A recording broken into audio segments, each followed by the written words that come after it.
So, oh, look at that. Kata is here. Perfect timing. Okay, so what we're going to cover today is a combination of, hi, Kata. We're going to cover the HACCP assignment as well as the discussion. So those are both for next week. And then I was just going to briefly mention what I found was very interesting over for the last assignment as I graded it. So those are all graded, but I found a consistent something consistent. I thought it would be fun to discuss.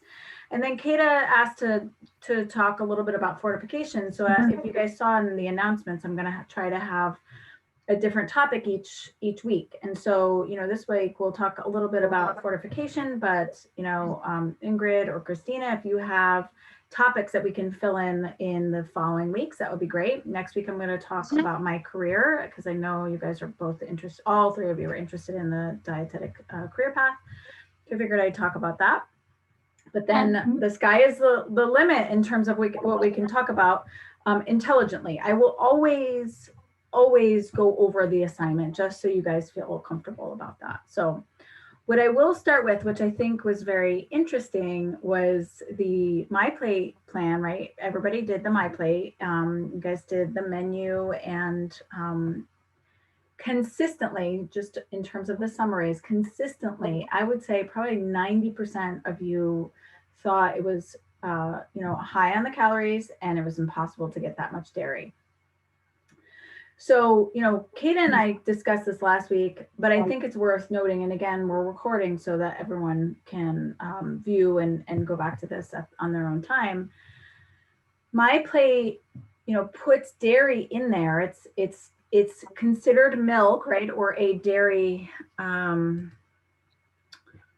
food group, but it's meant to be, right now at this point, it's meant to be the food that provides calcium. We have high calcium needs for American adults, high calcium needs for children and the elderly, and what the dietary guidelines are based on trying to achieve the maximum amount of nutrients in a day. That's essentially what the U.S. government was doing, is in putting together the dietary guidelines. And so that group, the milk or dairy group, is really meant to be the calcium group. So that means a fortified dairy can, fortified plant-based dairy can satisfy that. So, a lot of people were like, well, my gosh, that feels like so much milk. It might, but 1 ounce of cheese is an equivalent to 1 cup of milk. So that's quite a, it's not a lot of cheese.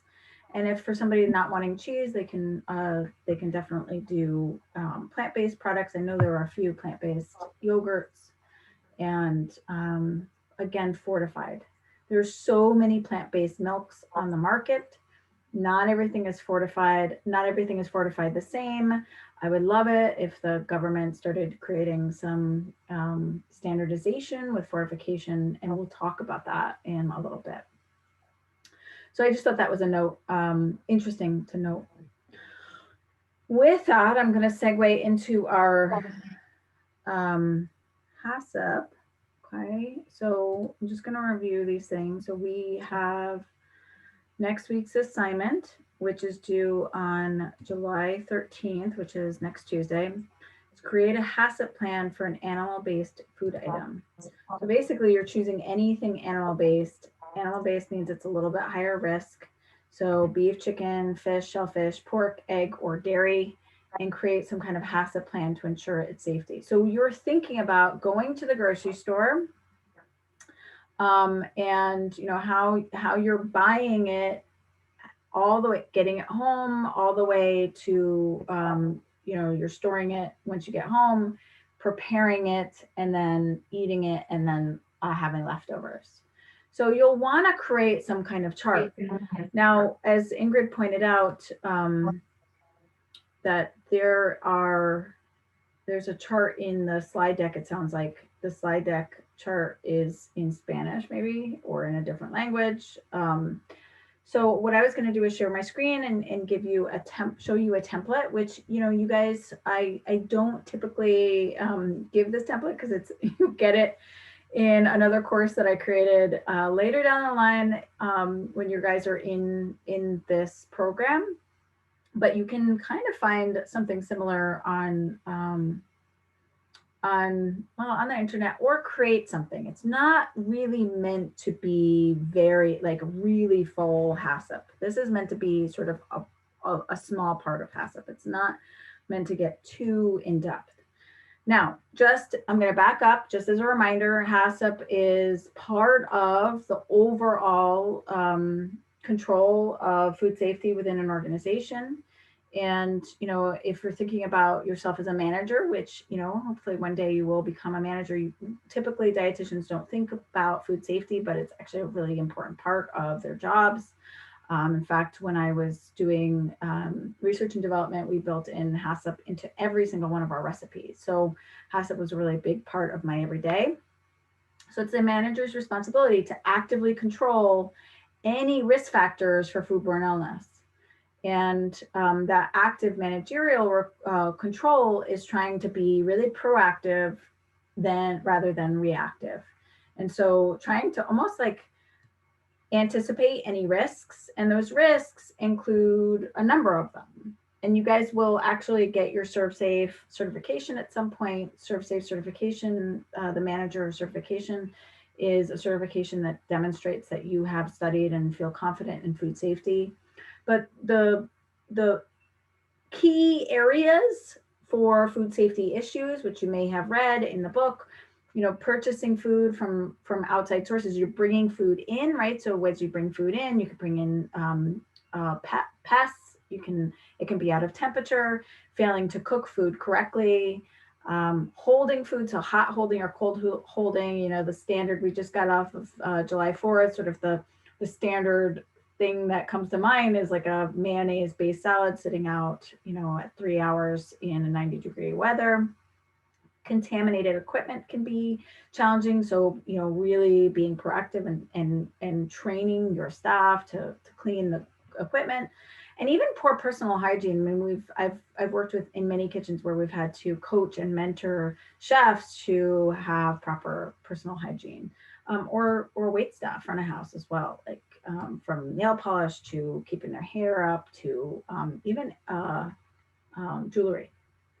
So in terms of having that active managerial control, what the goal around that for ServSafe was to kind of come up with something known as the HACCP program. The HACCP program actually came out of NASA, and I was like, okay, let's apply it to food safety. And HACCP stands for Hazard Analysis Critical Control Point. So NASA has it, and NASA actually, I think they worked with Pillsbury, and they came up with, the critical control points in every step that there might be some food safety issues, right? So as that active manager trying to anticipate, they're looking at some what they call CCPs, or critical control points.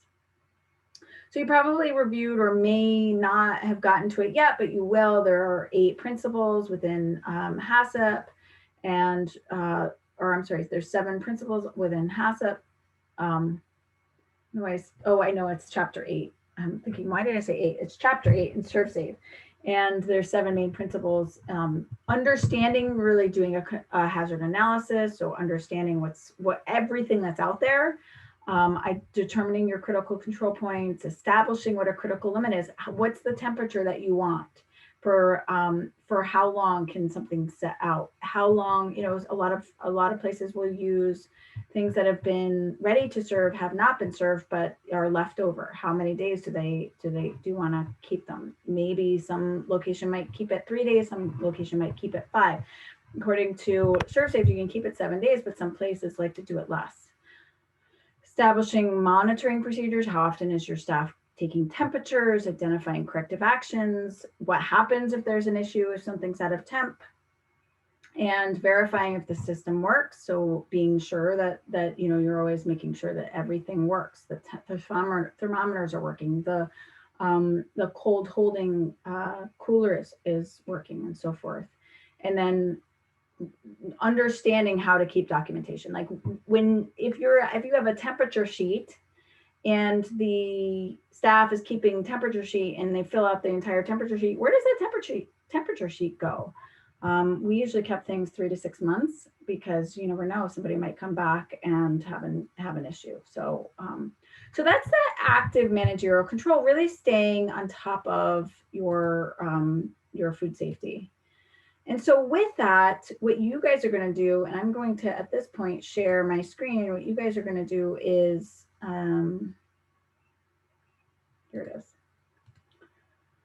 This is for, I have macaroni salad in here. And what you're going to do is actually pick a protein food. Okay. And so ideally you're thinking about each step, right? So, you know, because you're going to the grocery store, your receiving would be having it come into the house. So before that it would be purchase and then receiving, right? You're storing it. Let's just use milk as an example. So we're storing the milk when you get home. What are you doing when you store? Preparation? So, you know, how are you preparing it? Let's say you're preparing it in part of pancake mix or pancake batter, or you're getting ready to drink it.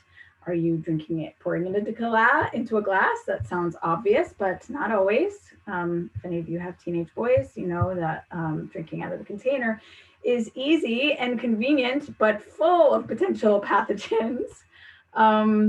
So how do you cook or you know, utilize the ingredient? How do you cool it? And then final preparation, cold storage, and in this case it's serving, but I would encourage you to maybe think about more like leftovers. So this is utilized in a larger example, but you can see the layout. So what is the potential hazard introduced at each point? Is the potential hazard significant? What did you do? What is the decision and how do you justify it? Control measures can be applied. Is this a critical control point? So this is just an example of a template. You'll find a few templates. It sounds like there's a template in the slides. You can use that as a modification. It doesn't have to be necessarily in a worksheet or a template like this. It can be written up, but each section should have the specifics of how you're handling and what are the issues. So just as an example, what is an issue when you're bringing milk home? Just thinking off the top of your head, what is an issue with bringing milk home from the store? Any thoughts? I'm going back to you guys. Keeping it cold. Yeah. I'm just looking, Michelle, the one that we got from the slides, it has us copy. It has some different categories. Yeah. Well, that's what I'm saying. You can use that too, but what I want you to, I'm not going over that because I want you to think big picture. You don't have to use the template in the slides. That's what I'm saying. So I want you to, I don't think she meant in the slides. I think she means in the assignment. See, the assignment that I see does not have it. So that, I guess that's why. Even in the worksheet that you copy in the assignment part, it pops up and it's like this whole, it's completely different than this and it's completely different than the ones online. So it's really misleading. But what you're saying is misleading. It might be, yeah, sorry. Wait, hang on a second. It doesn't match up with everything. I can't find it. I don't have it. Oh, okay. So what I'm saying to you guys and to those that are watching the recording is what will be acceptable. In the directions, it gives 4 categories.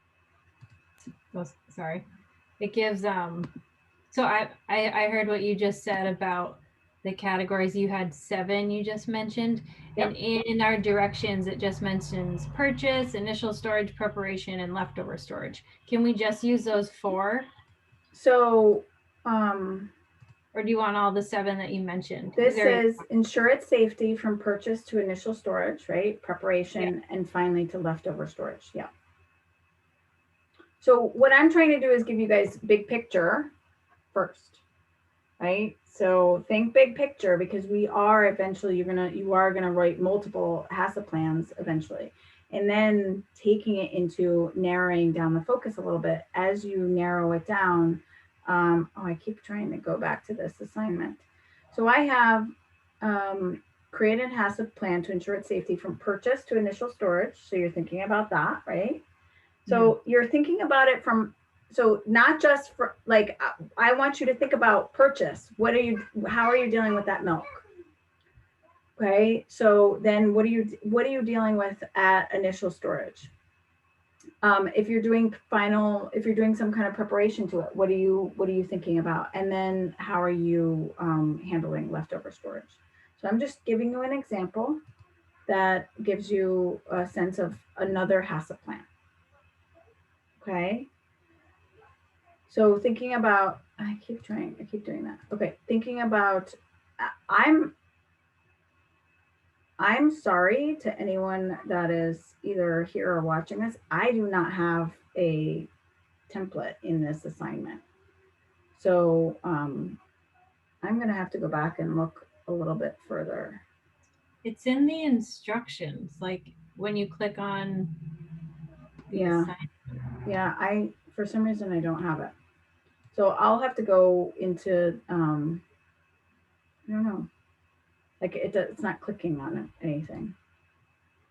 So I'm not sure why, unless, am I in student view? I am not in student view.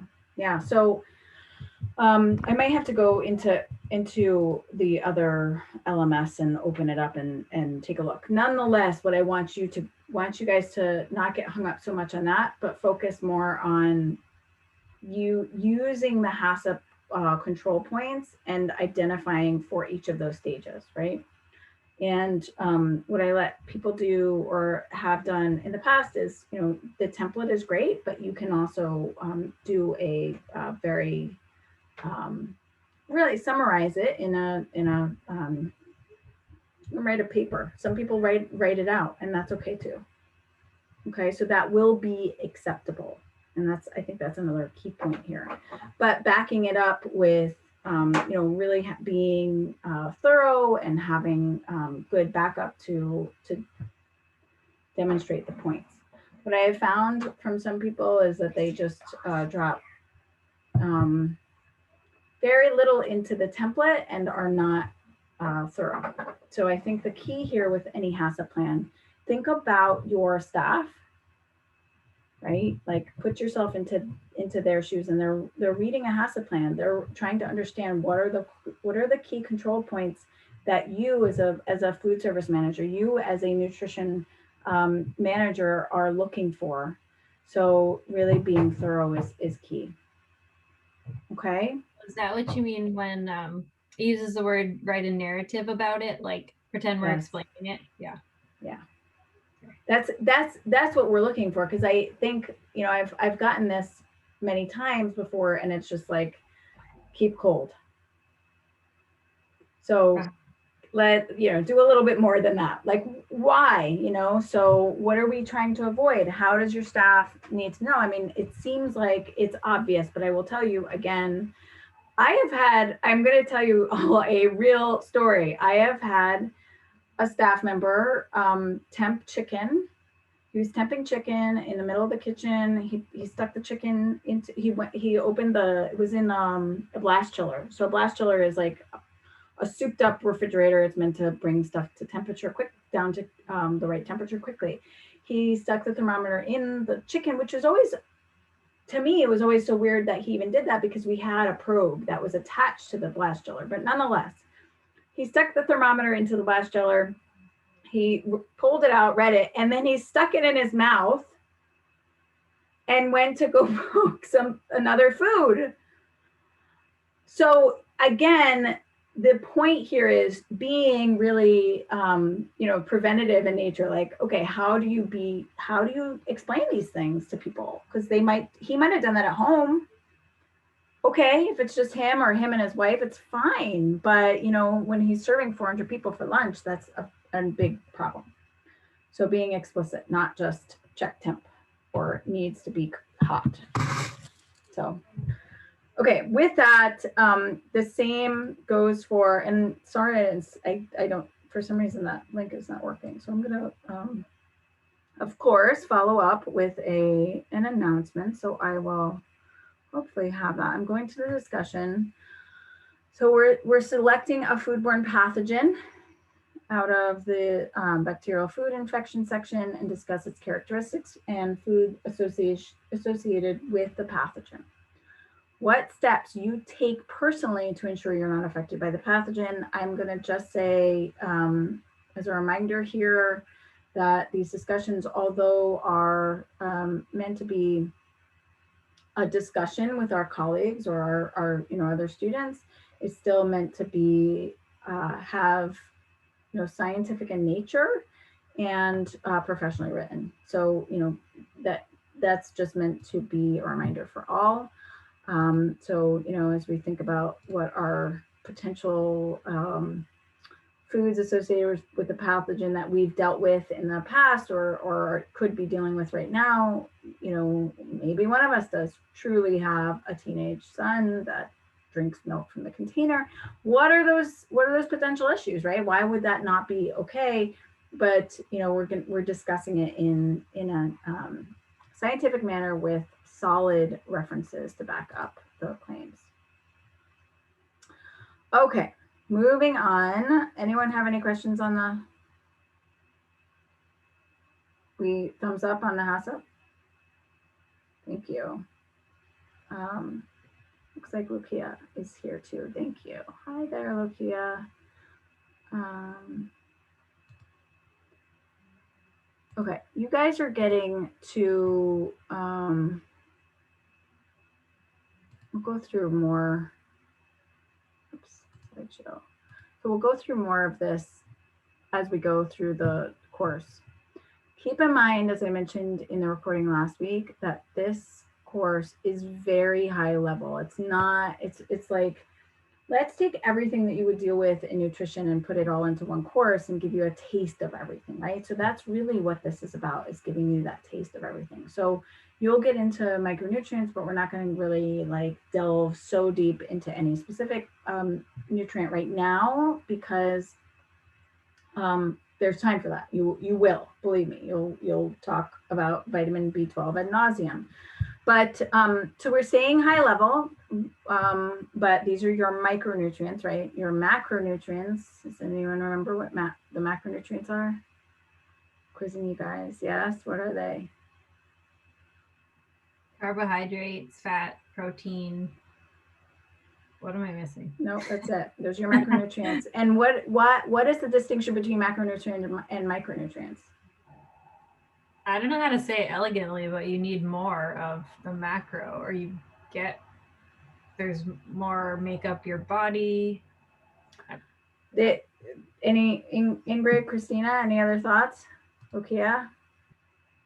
There's a key element here. The macronutrients, so Kata was right, the macronutrients are protein, carbohydrates, and fats. They provide energy. Your micronutrients will never give you actual energy, okay? They sometimes, especially in the case of a lot of your B vitamins, actually, are very involved in metabolism. So they support us getting energy, but they won't ever give you energy, which is always so funny when you see vitamin B on like vitamin B bottle of like a supplement, that vitamin B complex, it'll say, get more energy. Well, you don't get energy from B vitamins. It helps you to obtain energy from the macronutrients. So it helps you metabolize the macronutrients more efficiently because it's required in the metabolic pathway. However, you do not get energy from B vitamins. But nonetheless, here are the micronutrients. These are the ones, again, that do not give you energy. So water, minerals, and vitamins, all three are considered micronutrients. When we look at vitamins, there are 13, and all of them are essential, meaning we need them. Like I said, they do not yield energy like macronutrients. So, but a lot of them are involved in facilitating that energy release or really helping the metabolic pathway. Almost every bodily action requires assistance from vitamins. Again, they're essential. We need them. And, I was talking to another class earlier today, and we were talking about there are people that are overweight or obese, but are malnourished. And the reason is they often have a diet so lacking in vitamins that their body then can't access more vitamins. So it's a little bit of a snowball effect. So, you know, having proper digestion, having a proper diet actually helps to continue having proper digestion and continues to help health. So it's really important. And a lot of people don't think about that. They just think fat and, oh, that person's fat, so they just need to lose weight. They might be fat, but severely malnourished. Vitamins are typically readily available from food. There are many that are very vulnerable to destruction, specifically heat. There are some that are vulnerable to lights and chemicals. The good old, you know, olive oil is a great example. I mean, you need to keep it in a dark bottle for many reasons, but it does help to keep some of the vitamins from turning rancid. So that's important. Heat as well. So there's fat soluble, water soluble, fat soluble vitamins are A, D, E, K. You'll go through this eventually. The water solubles are your C's and B's. Okay. Again, you'll get to this shortly. So I'm not going to spend a lot of time on it. But this, in terms of fortification, I just think it's important to note that there's a lot of key terms to maybe keep in mind, right? So RDA, upper limit, or UL, or upper limit, antioxidant, fortification, deficiency, toxicity, precursor, and bioavailability. I think we'll go through most of these, but you'll also see them in your book as well. And the key, though, with vitamins is bioavailability. And that means, again, the amount that is available from food that our body can use. So if somebody's digestion is really inefficient, it's not working, there's many reasons that could happen. And again, we're not covering digestion in this class, but there are many reasons why digestion might be not efficient. Then they're not getting the full spectrum of vitamins that they think they are from eating. So that can really have impact to full bioavailability. Nutrition status. So overall, you know, where you're at, you need vitamins to absorb vitamins. Like, you need to be in a certain state of health. The source of the nutrient. There's some nutrients that are more bioavailable in certain foods than others, and other foods consumed at the same time. For example, the classic, I guess, example would be if somebody goes on iron, they should always be taking their iron with something high in vitamin C. Like, you know, the classic is orange juice. Oh, make sure you take your iron pill with a glass of orange juice. It helps to, vitamin C helps to absorb iron. So having that bioavailability at its peak, you know, that's a goal, and it's challenging to, I guess, to describe that to people, because in general, most people are just like, well, it's, you know, a vitamin is a vitamin is a vitamin. Well, there's a lot of factors that go into it. And that's why in general, we're trying to really consider, you know, how are people eating? What is available? What kind of access do they have? What kind of, you know, are they eating an apple? Are they eating the peel? Do they have hard time chewing? So they're just kind of sucking on it and swallowing it. Is it, you know, there are so many components, and then it becomes even more complex as people get a little bit older, and some of their, they become somewhat physically impaired.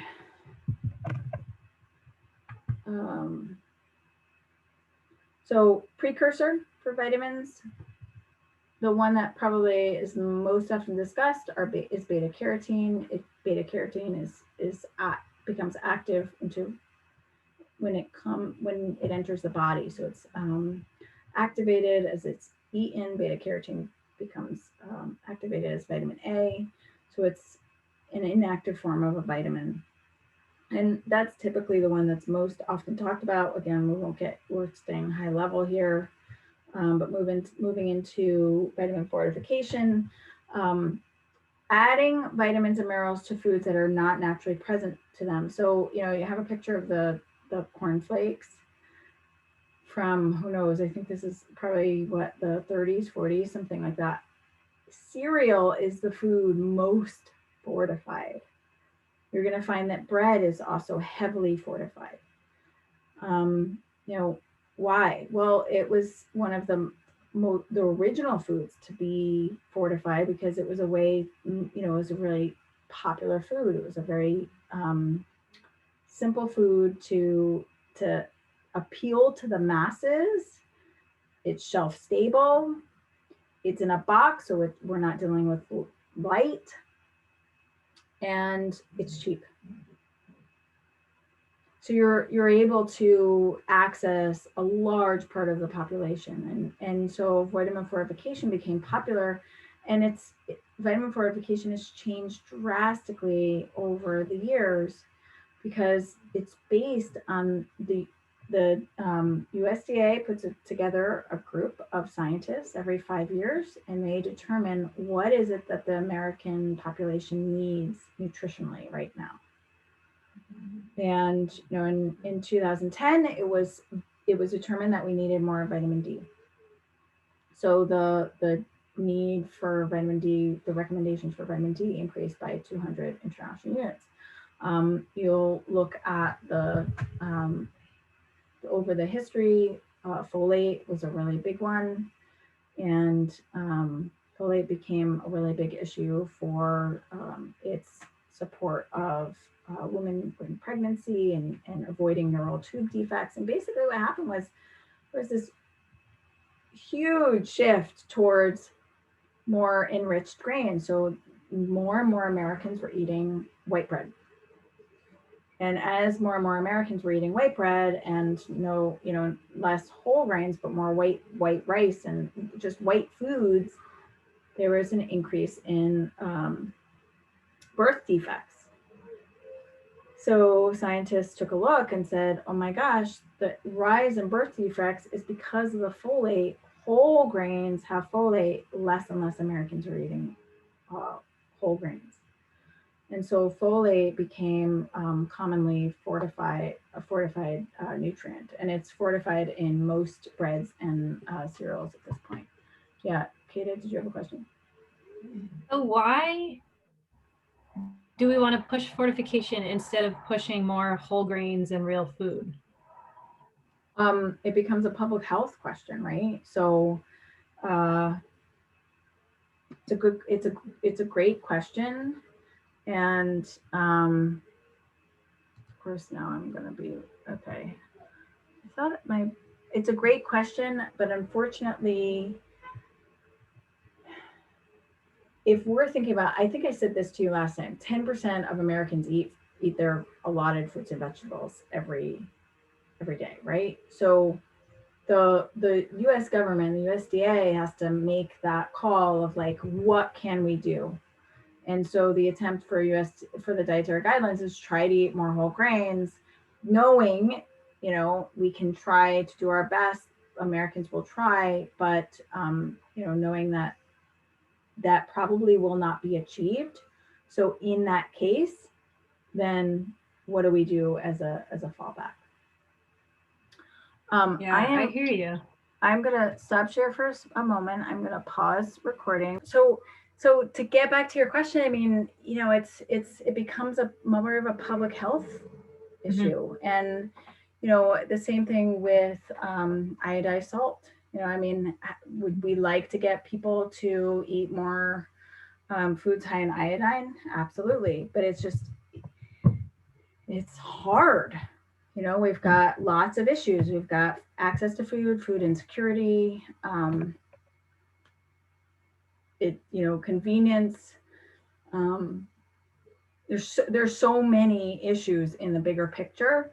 So you end up having to do the best, right? Like, what is the best scenario or option? And in this case, you. I totally understand what you're saying, and thank you. It's just sometimes I think the more we promote like refined foods being fortified as health food, the more we kind of get away from the big picture. But I get it. There's a lot to balance. So what do you mean by promoting refined food as a health food? What would be an example that you see? Just any kind, like eating bread that has been made with a flour that was bleached and then refortified, as opposed to just using the whole grain before processing it. Yeah. I mean, I think all of us here would agree that the flour, that the whole grain would be better. But on the other hand, it's interesting. I don't know. Maybe I can pull up this other image I have of it, the difference between refined a slice of bread, refined bread, enriched bread. I don't think I have it in these slides, but I'll try to bring it up, because when you look at it whole grain, you're like, why doesn't everybody eat whole grain? I mean, it's more expensive. Yeah, well, and it comes from a place of privilege that we can say that. I can say that as a white woman who doesn't have to. It's easy for me. I don't have any food insecurity. I'm not on food benefits. So I think that from a public standpoint and from a community nutrition standpoint, it makes a lot more sense. But also on a political standpoint. So keep in mind that when the Obamas were in office, Michelle Obama worked very hard to get the school food lunch across the country to have at least 51% made with whole grains. And now it's being shaken up a little bit. So we'll look at that in week 7, right? So looking at school food service, and like, we will have that conversation. We will definitely have that conversation. I mean, look at this. Vitamin donuts, each donut fortified with a minimum of 25 units of vitamin B1. Do we love that or what? So this is also long-standing history too, right? So people, you should be eating your donuts. My kids, my son had his first donut, I want to say like 3 months ago. It was like a big moment. All right, vitamins and minerals commonly fortified: vitamin A, vitamin D. I mean, you see vitamin milk, like vitamin D milk, right? It's called that. And most people are like, why is it called vitamin D? Well, because it's fortified with vitamin D. The B vitamins are commonly added mostly to cereals and breads, again, because so many of those nutrients were removed during to making things completely white, or when you're removing the whole grain. And zinc is often added. Iron will be added sometimes to cereals and definitely to breads. Calcium can sometimes be added. This whole grain totals as the most calcium and vitamin D in any leading cereal. I mean, I mentioned vitamin D is fat soluble. You need some fat in order to absorb it. I always think it's so funny when, they're promoting all this vitamin D and you're drinking skim milk and having, Special K, which was like the breakfast that I grew up with my mom eating. There's no fat in that. So you're not absorbing the vitamin D. So, having that bioavailability, having the whole picture, I mean, really, they all fit together. It can't really be just one nutrient focus. I've noticed Florida, the orange juices are starting to have a lot more, like now orange juice even has omega-3s, which I think is kind of crazy, because it's a fat in a orange juice. Just kind of sounds slick. But again, going back to the bigger public health issue, I mean, Unilever has foods all over the world that have a ton of fortification. Iron, iodine is a big one. It was a amazing day when most countries can say they're not experiencing goiter because of an iodine deficiency. So this is a bigger issue in more countries. I worked for a while with a researcher at Cornell that where it was on the Golden Rice Project, meaning they were like fortifying rice with vitamin A. It would turn it yellow. It was just like, how can we get vitamin A to people? So this is a bigger public health concern internationally as well. Now, with that, I think that's it. I'm going to stop sharing. I'm going to find that picture that Brad. While I do that, I know Kate had a question about more specific about fortification in milk. So I'll let you ask that. You remember? It was just the same kind of thing, like unfortified food versus fortified with vitamin D milk. So if you're suggesting to somebody to like eat good quality calcium, you can go buy milk from a farm, or you can buy milk from a store and it's been fortified. And like, how do we want to promote choices there? And then just last part of the question, I was just kind of curious, looking into supplements previously, it's like there's a lot of controversy about how those work or not. And so what's the difference? How do we know that fortification is working? I mean, because people aren't getting goiter, I guess, but like, how is that better than supplements? Thanks. Well, there's some supplements you would never take, so you would prefer to get them from the diet. The USDA, I'll just say this, that the USDA recommends trying to get most of your nutrients from the diet and not necessarily relying on mineral and vitamin supplementation. With that, it's a billion-dollar industry, and I want to say 30% of all Americans take some kind of vitamin or mineral, and the number one vitamin that they take is vitamin D, and the number one mineral is, of course, calcium. And the reasons are, is most people, think that they're not getting enough, and they don't really have the tools, the wherewithal, or the education to be able to assess, if they're getting enough, or how to figure that out. So, a good way to think about it, to going back to your first question, a good way to think about it is there a varied diet, right? So let's just say we're working with somebody that wants to buy, because this came up last time, wants to buy raw milk from a local farm, and knowing that it's not vitamin D fortified, where, so considering, okay, where is my vitamin D coming from? So at that point, doing an assessment. Well, let's use my dad as an example, who grew up on a farm and was working.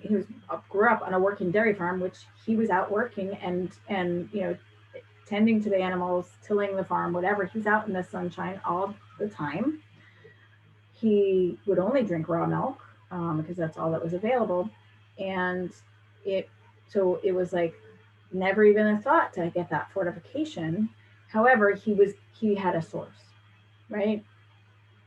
So obviously, for us as people that are interested in teaching and educating about nutrition, you're looking at the big picture of the person. Are they living in a really dark area and not getting access to the sunlight? Elderly are a great example. They also have a harder time digesting, not digesting, but transferring vitamin D to the active form in their body. So all of a sudden they're not getting enough vitamin D because they're inside, for a variety of reasons. So you take those things into consideration. 42%, according to science, 42% of Americans don't get enough vitamin D. So that's why it became a little bit more of an alert. With that, it becomes a judgment call at the end of the day, right?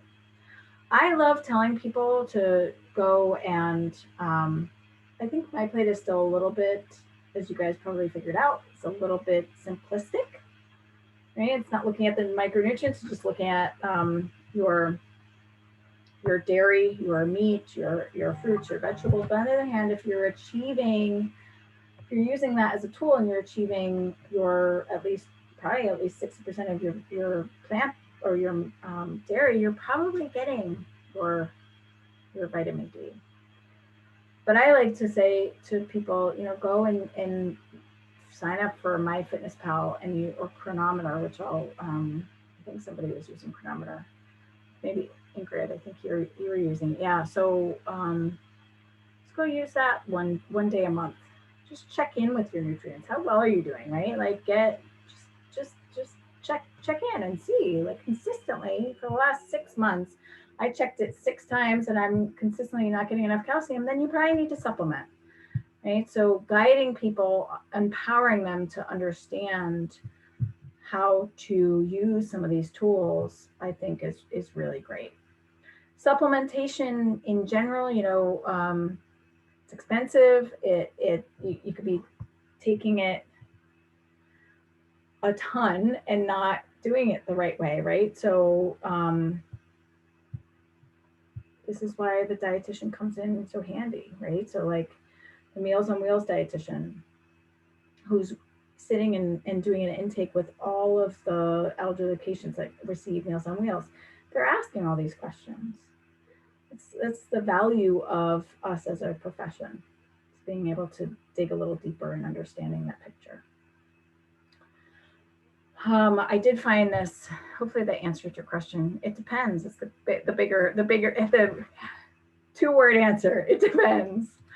I just think I'm just gonna share this with you. Let's do the slideshow, current slide. So, oh, here it is. Okay, so you guys will see this or have seen this so far. I think you will. I think maybe you haven't seen this yet, but this is a whole grain versus a refined grain, right? And this is part of the USDA food patterns is the grains. But in terms of a whole grain, it contains the bran, which is the outer part. It contains most of the B vitamins. It contains the germ, which contains B vitamins and also, more importantly, vitamin E, your healthy fats. You can buy this in a jar in one of the aisles in the grocery store, separated from the rest. And all that white stuff, that middle layer, it's got a ton of, it does have some protein, very little vitamins, but it's mostly that carbohydrate. It's called endosperm. And when a grain becomes refined, all the brown stuff is off and it's left with just the endosperm. So when we look at a piece of bread and you do a comparison, so the orange is whole grain bread, looking at the nutrients. You've got the purple enriched bread, so it's been added, nutrients have been added back to white flour or unenriched or just straight white flour. So obviously the blue is the lowest in terms of having nutrients. Niacin or vitamin B3 is very low. Iron is quite low. Riboflavin or vitamin B2 is quite low. Folate, low, right? Vitamin B6. So vitamin B6, magnesium is often not added, but zinc is not, but fiber is significantly low too. So once you add nutrients back in, you have that purple line or the enriched. You're really bringing in the iron, the niacin, vitamin, riboflavin, folate, the whole grain bread. To Kata's point, look at all of it. It has all of those things plus magnesium. Magnesium is a really big issue in this country. Most people are also not getting enough magnesium, and you get it from your whole grains. People are starving for magnesium because so many people are on that keto diet. So this is a nice visual. I like this visual. Yeah, that's great. Thank you. Yeah, absolutely. All right, so I've been talking nonstop for probably about 54 minutes, short of the little break that I think I had to get my power cord. Any questions or thoughts, comments? No. Look, yeah, go for it. You have a question. Yeah, okay. Do you think that there's maybe reason to change the way supplements generally are marketed? Because I just feel like most advertisements for supplements kind of make the general population believe that they need that supplement rather than actually educating people on the fact that you only need a supplement for a nutrient that you are consistently low in. We just discussed that. But they just make them feel like, hey, you're low in iron, so you need this happy, fun iron supplement and you should buy it. And so I feel like that's where we get that problem of everyone being on all these different supplements that they don't need, and here we are. I don't know, do you feel like they should change the way they're marketed or that they could? Well, it's not only just marketed, supplements in general are actually very unregulated, unfortunately. They fall under the FDA, yes, but they're very unregulated. There's much less stringent regulation than food, ironically. I was just learning about that, yeah. Yeah.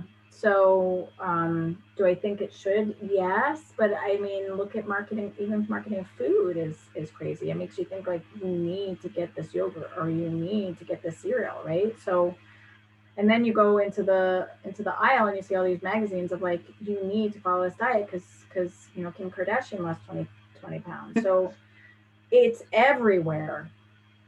And so again, I will just say, I think that that's the power of nutrition professionals being able to sort through that information. Yeah, I feel like just from everything I've learned from all of my classes so far, I feel like being a dietitian is waking up and fighting the good fight every day. Like you were literally having to battle misinformation every single day. Yeah, pretty much. Even at your workplace. Oh. But we'll talk about that next week. Oh man. Oh my goodness, absolutely. You do not do this unless you're very passionate about food and nutrition. You do not do this unless you're passionate. I can assure you that you will find the occasional, you know, unenthusiastic dietitian, but typically they're, you know, I have a former student that just like she sells